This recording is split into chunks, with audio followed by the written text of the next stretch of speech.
Shalom Bapak dan Ibu sekalian, pada kesempatan ini kita akan membahas tanda langit tahun 2015 diulang di tahun 2018.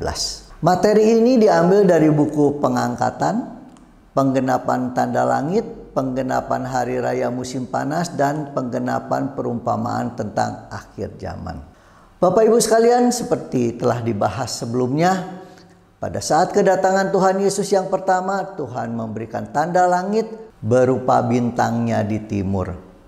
Dan untuk kedatangannya yang kedua kali, Tuhan memberi tanda langit berupa matahari gelap gulita, yaitu gerhana matahari, dan bulan menjadi darah atau gerhana bulan total. Bapak Ibu sekalian, di video mengenai penggenapan Hari Raya Musim Panas dijelaskan bahwa tanda langit tahun 2015 bukan hanya terjadi pada hari-hari raya bangsa Israel, namun juga kedatangan Tuhan Yesus yang kedua kali terjadi tepat pada hari-hari raya dan akan merupakan penggenapan hari raya bangsa Israel di musim panas. Bapak Ibu sekalian, di tahun 2018-2019 terdapat 4 gerhana matahari parsial dan 3 gerhana bulan total, di mana 2 diantaranya terjadi di Hari Raya Tu Bisfat.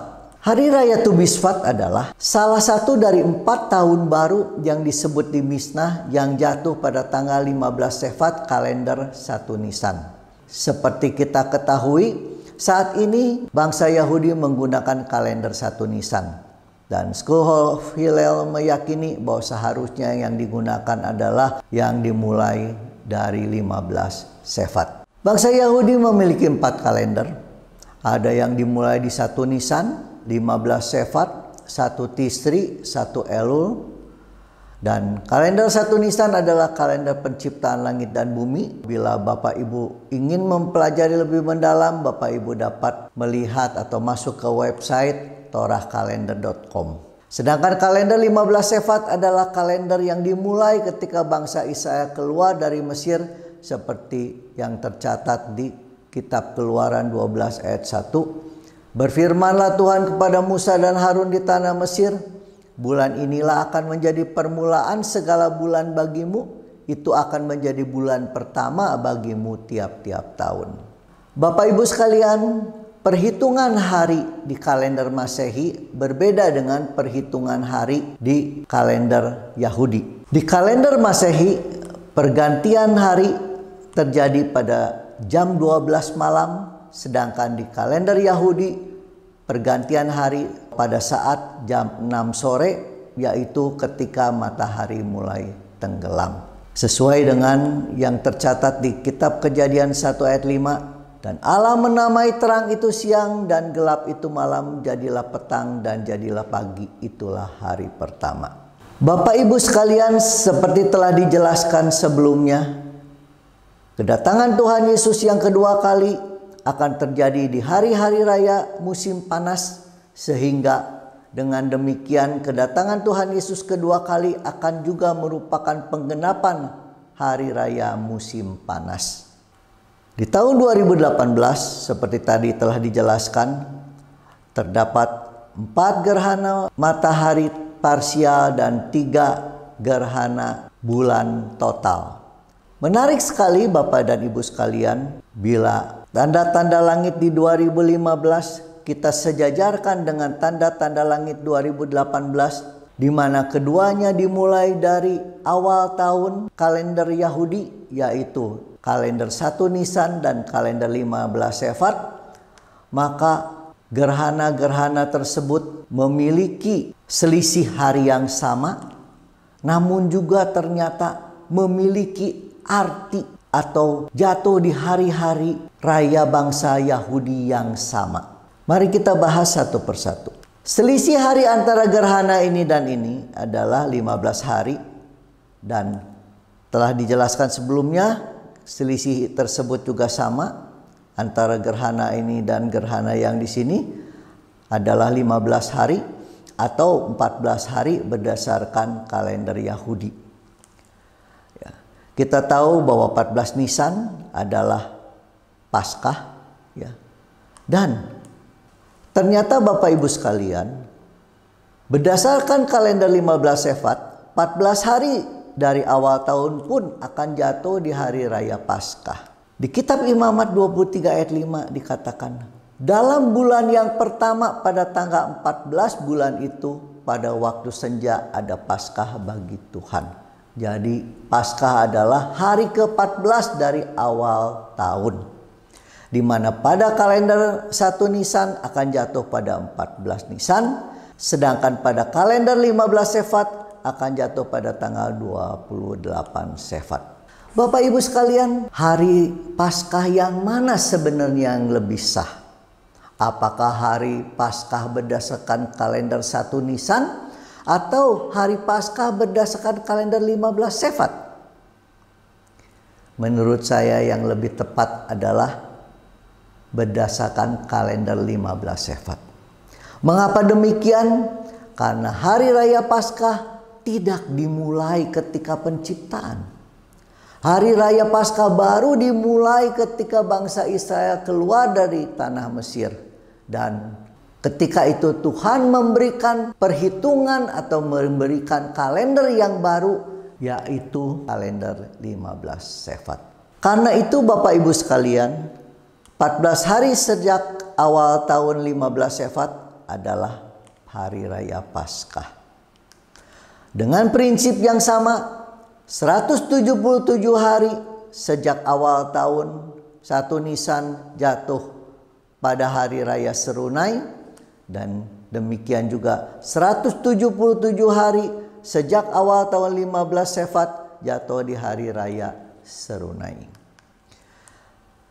Dengan prinsip yang sama juga 192 hari sejak awal tahun 1 Nisan jatuh di hari raya Pondok Daun. Demikian juga 192 hari sejak hari pertama kalender 15 Sefat akan jatuh di hari raya Pondok Daun. Dengan prinsip yang sama, bila pada tahun 2015 kami tafsirkan 162 hari sejak awal tahun akan terjadi peristiwa dihentikannya korban sehari-hari, kami juga menafsirkan 162 hari sejak awal tahun kalender 15 Sefat akan terjadi juga peristiwa dihentikannya korban sehari-hari. Demikian juga 1 hari berikutnya akan terjadi peristiwa aniaya besar, dan ini juga memiliki arti atau memiliki penafsiran yang sama, di mana 163 hari sejak awal tahun 15 Sefat akan terjadi peristiwa aniaya besar. Demikian juga 267 hari atau sama dengan 266 hari berdasarkan kalender Yahudi akan jatuh di hari raya Hanukah, di mana pada saat itu akan terjadi peristiwa pengangkatan. Hal yang sama juga kami tafsirkan terjadi di kalender 2018. Kemudian 340 hari sejak awal tahun akan jatuh di hari raya Purim. Peristiwa yang sama juga akan terjadi berdasarkan kalender 15 Sefat. Dengan demikian Bapak Ibu sekalian, tanda-tanda langit tahun 2018 merupakan pengulangan tanda-tanda langit 2015, dan juga hari-hari raya maupun peristiwa-peristiwa yang terjadi di tahun 2015 diulang kembali di tahun 2018. Apa arti pengulangan ini Bapak Ibu sekalian? Bila kita lihat peristiwa yang sama yang terjadi di Alkitab, di mana di Kejadian 41 ayat 17 sampai 32 dijelaskan, pada saat itu Firaun bermimpi 2 kali. Di mimpinya yang pertama, ia melihat 7 ekor lembu yang gemuk badannya, dan kemudian melihat juga 7 ekor lembu yang kurus. Kemudian 7 ekor lembu yang kurus itu memakan 7 ekor lembu yang gemuk itu. Namun tidak kelihatan ada perubahan apapun pada 7 ekor lembu yang kurus tersebut. Dan kemudian Firaun terjaga. Kemudian dia tidur kembali, dan kemudian dia mendapatkan mimpi yang kedua kalinya, di mana pada saat itu ia melihat ada satu tangkai dengan 7 bulir gandum yang berisi. Namun tampak juga tumbuh 7 bulir yang kering. Dan kemudian ke-7 bulir yang kering tersebut memakan 7 bulir yang gemuk tersebut. Namun tetap kelihatan kurus kering. Dan di ayat 25 dengan jelas Yusuf mengatakan bahwa pengulangan tersebut adalah sama. Atau kedua mimpi tuanku Firaun itu sama.